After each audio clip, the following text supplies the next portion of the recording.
ओम नमः शिवाय। आज का विषय है ज्योतिष में कुंडलिनी, अर्थात कुंडलिनी को ज्योतिष के माध्यम से कैसे आकलन करते हैं।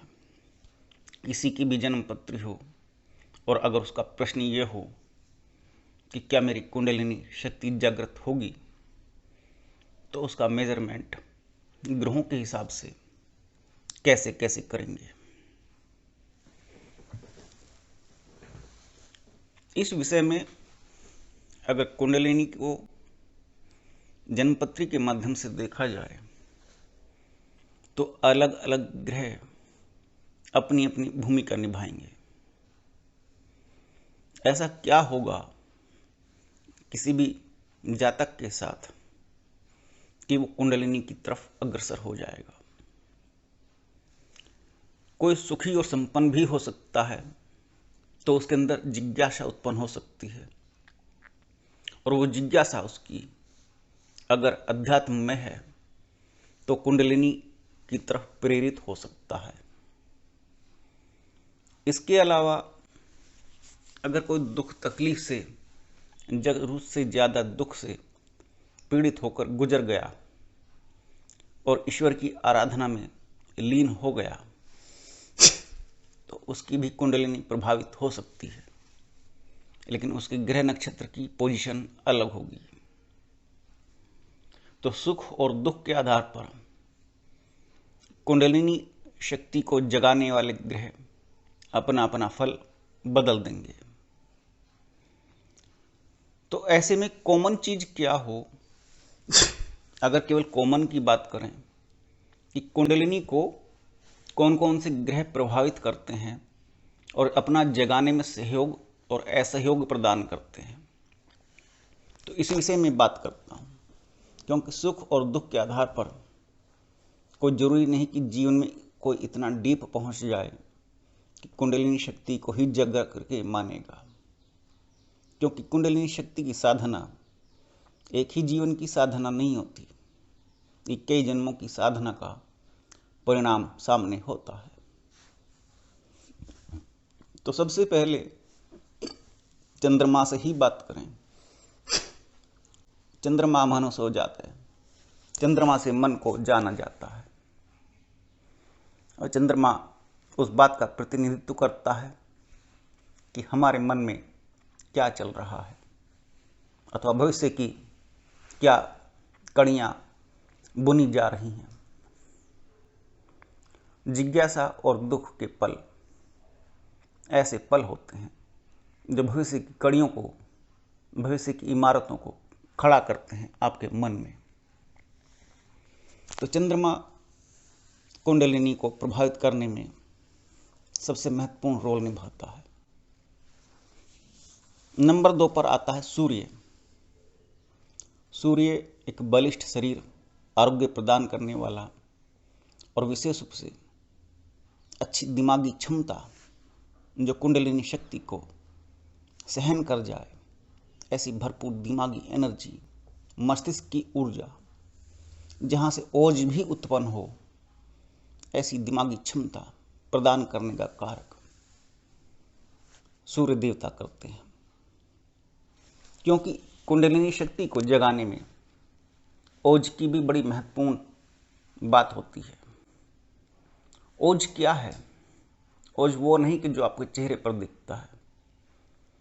ओज उसको कहते हैं जहां अप्रकाशित क्षेत्र को प्रकाशित करने की आपके सबकॉन्शियस माइंड में क्षमता उत्पन्न हो जाए, और जो ये क्षमता उत्पन्न कर रहा है वो तत्व ओज कहलाता है।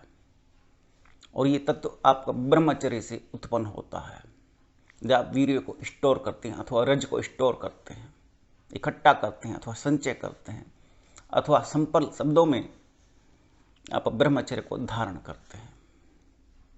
जब आप संसार के सबसे बड़े त्याग और सबसे बड़े सुख संभोग को छोड़ देते हैं, तब कहीं जाकर के ओज उत्पन्न होता है, और उस ओज के माध्यम से जो कुंडलिनी शक्ति प्रभावित होती है, उसके कारक ग्रह सूर्य देव हैं, जो मन और मस्तिष्क को और शरीर को इतना मजबूत और बलवान बनाते हैं कि कुंडलिनी शक्ति के झटकों को शरीर, दिमाग और मन झेल जाए, तो एक बलिष्ठ शरीर प्रदान करने में सूर्य की बड़ी महत्वपूर्ण भूमिका है।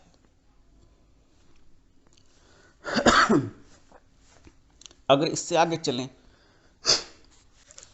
शानदार फोकस, पूर्ण एकाग्रता और पूर्ण ध्यान, ये आपको शनिदेव प्रदान करते हैं। शनिदेव से बढ़ करके कोई गहरी एकाग्रता कोई भी ग्रह प्रदान नहीं कर सकता।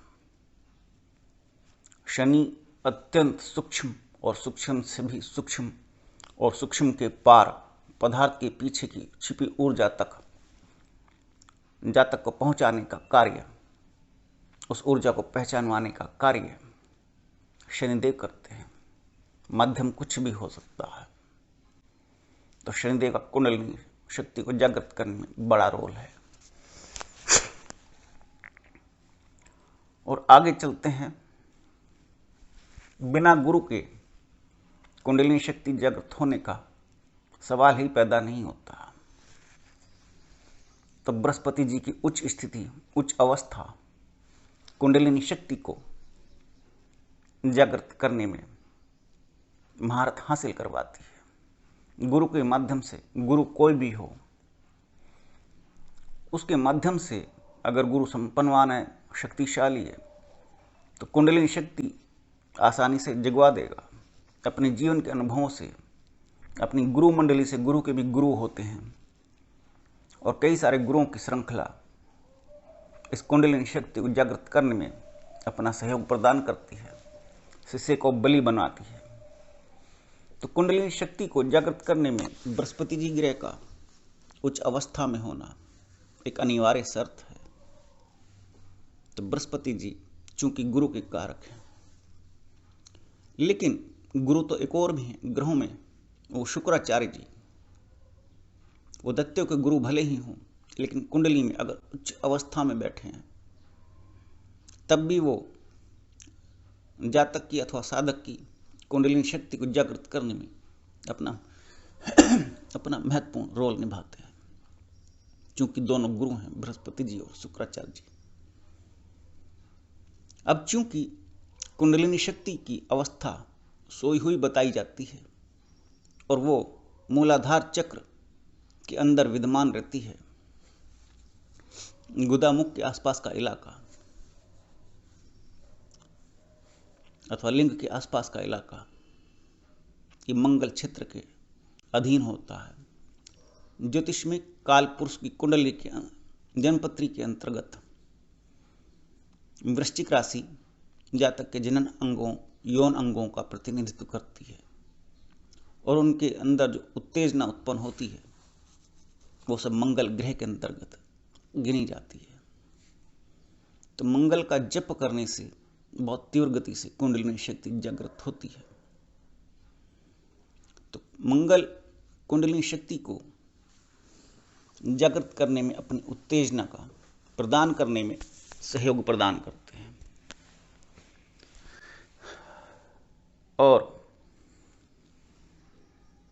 इसके बाद क्या बचे? राहु केतु, सूर्य, चंद्र, मंगल, राहु, गुरु, शनि, बुध, केतु, शुक्र। तो राहु, केतु और शुक्र बचे। राहु किसी भी अन्य पद्धति से, जो ध्यान के माध्यम से ना हो, लेकिन तंत्र पद्धति हो सकती है, कोई और अन्य गुप्त पद्धति हो सकती है, क्योंकि कुंडलिनी शक्ति को जगाने की कई प्रकार हैं और 16 प्रकार की कुंडलिनी शक्ति भी कही गई, क्योंकि नाथ संप्रदाय और सिद्ध संप्रदाय ये दोनों कुंडलिनी की अलग अलग व्याख्या करते हैं। और तंत्र क्षेत्र और वैदिक क्षेत्र कुंडलिनी की अलग प्रकार से व्याख्या करता है। आप जो इंटरनेट पर पढ़ते हैं अथवा जो किताबें आप देखते हैं, वो सब एक मिश्रित फल आपको प्रदान करता है, जो कंफ्यूज करता है। उसमें सब खिचड़ी बनी हुई है, उसमें कहीं कोई उत्तमता नहीं, कोई क्लैरिटी नहीं। तो राहु किसी भी अन्य पद्धति से, जो वैदिक पद्धति के अपोजिट है, उसके माध्यम से कुंडलिनी शक्ति को जागृत करवाने का, जातक को सिद्ध बनाने का कार्य सिद्ध करते हैं। ये भूत के माध्यम से भी संभव हो सकती है, तांत्रिक क्षेत्र से संबंधित भी हो सकती है, शिव साधना के माध्यम से भी हो सकती है और बहुत सारी पद्धतियां हैं जिनको राहु अपने अंदर समेटे हुए है। राहु भी बहुत शानदार ब्रह्मचर्य प्रदान करने की क्षमता रखते हैं और बहुत सारी गुप्त विधियों को अपने अंदर समेटे रहते हैं जो साधक को समय समय पर प्रदान करते हैं यदि राहु अच्छा हो। हालांकि केतु को मोक्ष का कारक कहा गया है, लेकिन मेरे दृष्टिकोण में, मेरे जीवन के अनुभव में और अन्य लोगों के द्वारा जो विद्वान मनीषी ज्योतिष में आधुनिकतम रूप में हुए हैं उनके माध्यम से कहीं भी ये सिद्धांत प्रतिपादित नहीं होता कि जिसकी कुंडली में केतु 12वें घर में हो उसको मोक्ष प्राप्त हो जाएगा और निश्चित रूप से होगा। एक भ्रामक कथन किसी ने ज्योतिष में लिख दिया है, लेकिन केतु मोक्ष का कारक हो ये भी कोई जरूरी नहीं। मोक्ष देखा किसने है? मोक्ष अपने आप में एक बहुत बड़ा विस्तृत वर्णन, विस्तृत जटिल विषय है जिसको ना तो सिद्ध किया जा सकता है और न जिसकी प्रमाण और परिणाम दोनों ही प्राप्त हो पाते हैं। हाँ, लॉजिकल से परे जाकर के इलॉजिकल कुछ साधनाओं में अतार्किक रूप से अर्थात चमत्कारिक रूप से साधना में कुछ घटित होता है तो उसको केतु के अंतर्गत रखा जा सकता है क्योंकि केतु विचित्र प्रकार के फल प्रदान करने में सक्षम होता है और विचित्र प्रकार की बीमारियां भी और विचित्र प्रकार के अच्छे फल भी अथवा विचित्र प्रकार के स्वप्न जो कभी देखे सुने नहीं जा सकते अथवा देखे अथवा सुने नहीं गए उनको भी प्रदान करने में सक्षम रखता है।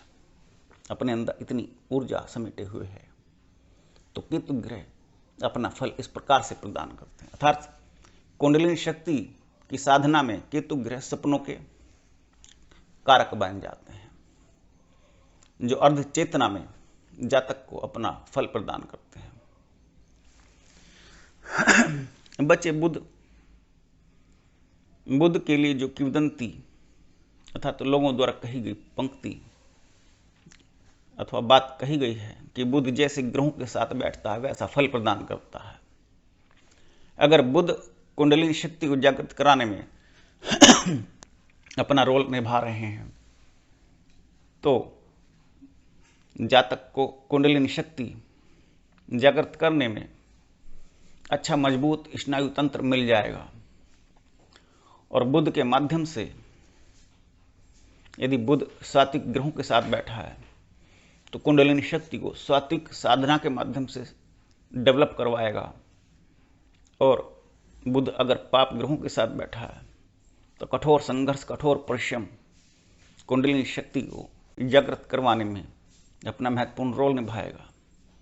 तो ये मैंने 9 ग्रहों की कुंडलिनी शक्ति के विषय में क्या संबंध है और वे ग्रह अपना कैसे कैसे प्रभाव जातक के ऊपर डालते हैं अथवा उनके अधिकार क्षेत्र में कुंडलिनी शक्ति का कैसे कौन सा भाग आता है, आज मैंने ये कथन कहा है। नमस्कार।